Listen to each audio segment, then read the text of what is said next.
Hello, my little book club people. I hope you're having a wonderful day. Oh, I can take this off now because there's nobody in here.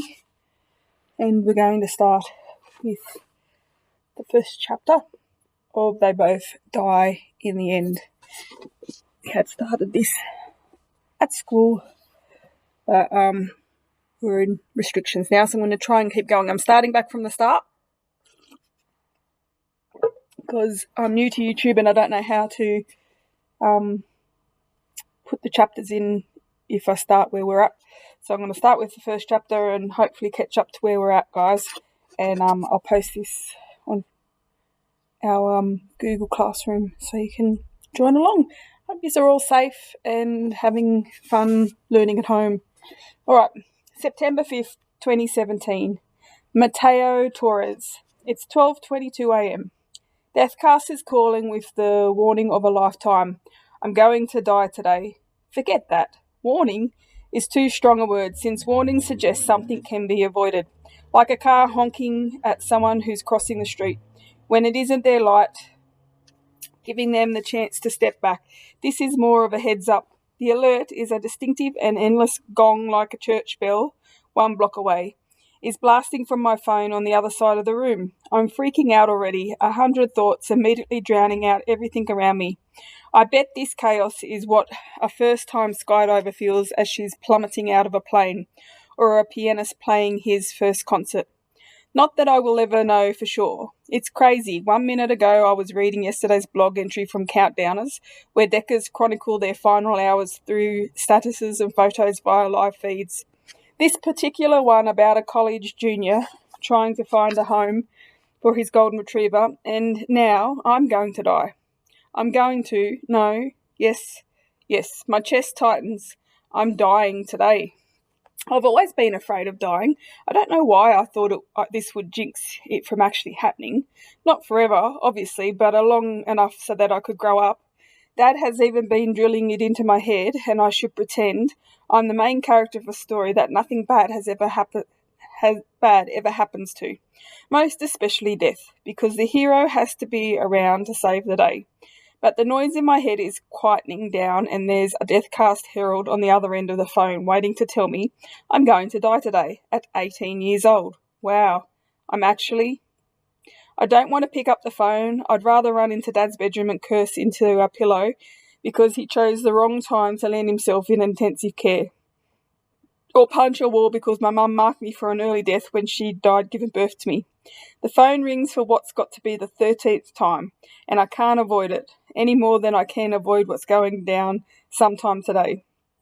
Slide my laptop off my crossed legs and get up from my bed, swaying to the side, feeling really faint.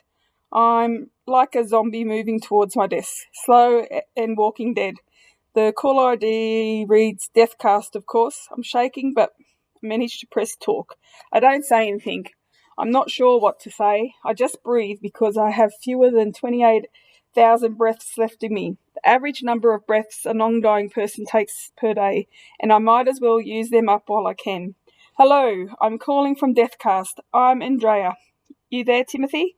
Timothy? My name isn't Timothy. You've got the wrong person, I tell Andrea. My heart settles down even though I feel for this Timothy person. I truly do. My name is Mateo. I got the name from my father and he wants me to pass it down eventually. Now I can, if I have kids, is a thing that happens for me. Computer keys are tapping on her end, probably correcting the entry or something in a database. Oh, apologies, Timothy is the gentleman I just got off the phone with. He didn't take the news very well, poor thing. You're Mateo Torrez, right? And just like that, my last hope is obliterated. Mateo, kindly confirm this is indeed you. I'm afraid I have many other calls to make tonight. I always imagined my herald, their official name, not mine, would sound sympathetic and ease me into this news. Maybe even harp on how it's especially tragic because I'm so young. To be honest, I would have been okay with her being chipper, telling me how I should have fun and make the most of the day, since at least I know that's what's going to happen. That way I'm not stuck at home starting 1,000-piece puzzles I'll never finish or masturbating because someone with an actual person scares me. This Harold makes me feel like I should stop wasting her time because, unlike me, she has so much of it. Okay, Mateo, I'm Mateo. Mateo, I regret to inform you that sometime in the next 24 hours you'll be meeting an untimely death. And while there isn't anything we can do to suspend that, you'll still have a chance to live. The Herald goes on about how life isn't always fair and then lists some events I could participate in today. I shouldn't be mad at her, but it's obvious she's bored reciting these lines that have been burned into memory from telling hundreds, maybe thousands, about how they'll soon be dead. She has no sympathy to offer me. She's probably filing her nails or playing tic-tac-toe against herself as she talks to me. On Countdowners, Deckers posts entries about everything from their phone call to how they are spending their end day. It's basically Twitter for Deckers. I've read tons of feeds where Deckers admitted to asking the Heralds how they would die, but it's basic knowledge that those specifics aren't available to anyone, not even the former President Reynolds, who tried to hide from death in an underground bunker 4 years ago and was assassinated by one of his own Secret Service agents. Deathcast can only provide a date for when someone is going to die, but not the exact minute or how it will happen. Do you understand all of this? Yeah. Log on to deathcast.com and fill out any special requests you may have for your funeral, in addition to the inscription you'd like engraved on your headstone. Or perhaps you would like to be cremated, in which case, I've only ever been to one funeral. My grandmother died when I was 7, and at her funeral I threw a tantrum because she wasn't waking up. Fast forward 5 years when Deathcast came into the picture and suddenly everyone was awake for their own funerals. Having the chance to say goodbye before you die is an incredible opportunity, but isn't that time better spent actually living? Maybe I would feel differently if I could count on people showing up to my funeral, if I had more friends than I do fingers.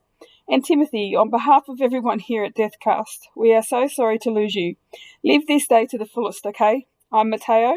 Sorry about that, Mateo. I'm mortified. It's been a long day and these calls can be so stressful, and I hang up, which is rude, I know, but I can't listen to someone tell me that what stressful day she's been having when I might drop dead in the next hour or even the next 10 minutes. I could choke on a cough drop. I could leave my apartment to do something with myself and fall down the stairs and snap my neck before I even make it outside. Someone could break in and murder me. The only thing I can confidently rule out is dying of old age. I sink to the floor on my knees. It's all ending today, and there's absolutely nothing I can do about it. I can't journey across dragon-infested lands to retrieve scepters that can halt death. I can't hop onto a flying carpet in search of a genie to grant my wish for a full and simple life. I could maybe find some mad scientist to cryogenically freeze me, but chances are I'll die in the middle of that wacky experiment. Death is inevitable for everyone, and it's absolute for me today. The list of people I will miss, if the dead can miss anyone, is so short. I shouldn't even call it a list. There's Dad, for doing his best. My best friend, Lydia, not only for not ignoring me in hallways, but for actually sitting down across from me in lunch, partnering with me in earth science and talking to me about how she wants to become an environmentalist who will save the world, and I can repay her by living in it, and that's it. If someone were interested in my list of people I won't miss, I'd have nothing for them. No one has ever wronged me, and I've even get why some people didn't take a shot at me. Really, I do. I'm such a paranoid mess. A few times I was invited to do something fun with my classmates, like roller skating in the park or going for a drive late at night, and I bowed out because we might be setting ourselves up for death. Maybe. I guess what I'll miss most are the wasted opportunities to live my life and the lost potential of making great friends with everyone I sat next to for 4 years. I miss how we never got to bond over sleepovers where everybody stayed up and played Xbox Infinity and board games all night, all because I was too scared. The number one person I'll miss the most is future Mateo, who maybe loosened up and lived. It's hard to picture him clearly, but I imagine future Mateo trying out new things like smoking pot with friends, getting a driver's license, and hopping on a plane to Puerto Rico to learn more about his roots. Maybe he's dating someone, and maybe he likes that company. He probably plays piano for his friends, sings in front of them, and he would definitely have a crowded funeral service, one that would stretch over an entire weekend after he's gone, one where the room is packed with new people who didn't get a chance to hug him on the one last time. Future Mateo would have a longer list of friends than he'll miss.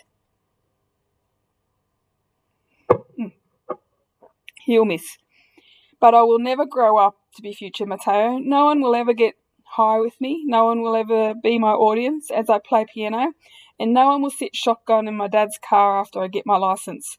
I'll never fight with friends over who gets the better bowling shoes or who gets to be Wolverine when we play video games. I'll collapse back onto the floor thinking about how it's do or die now. Not even that. Do and then die. 12:42 a.m. Dad takes hot showers to cool down whenever he's upset or disappointed in himself. I copied him around the time I turned 13 because confusing Mateo thoughts surfaced and I needed tons of Mateo time to sort through them.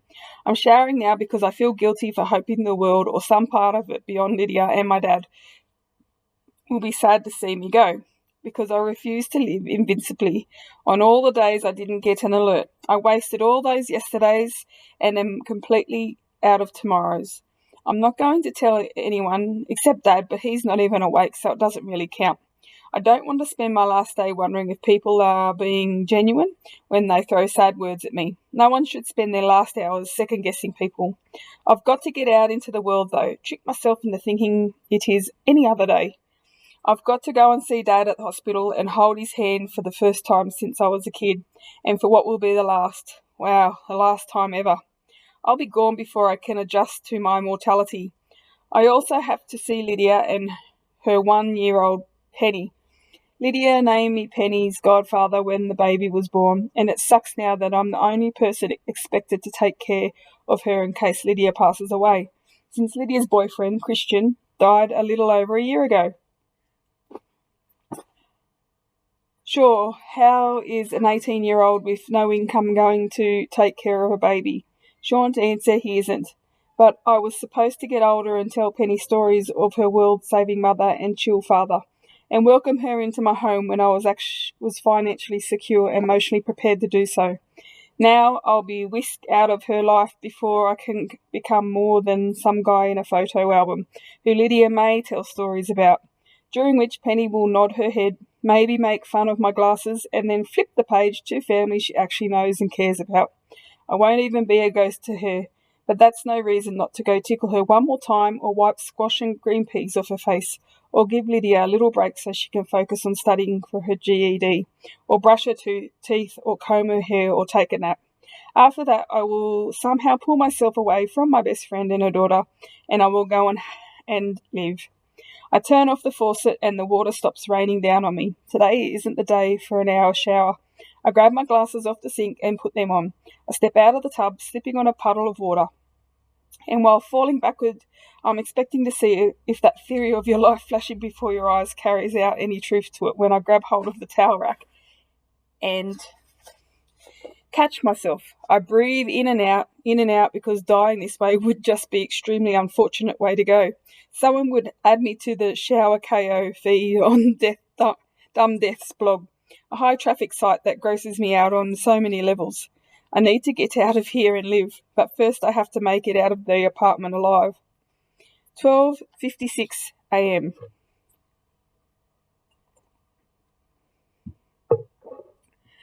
I write thank you notes for my neighbours in 4F and 4A and telling them it's my end day. With Dad in the hospital, Elliot in 4F has been checking in on me, bringing me dinner, especially since our stove has been busted for the past week.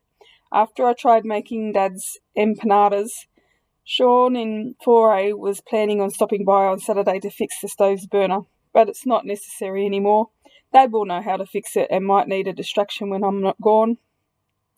I go to the closet and pull out the blue and grey flannel shirt Lydia got me for my 18th birthday, then put it over my white t-shirt.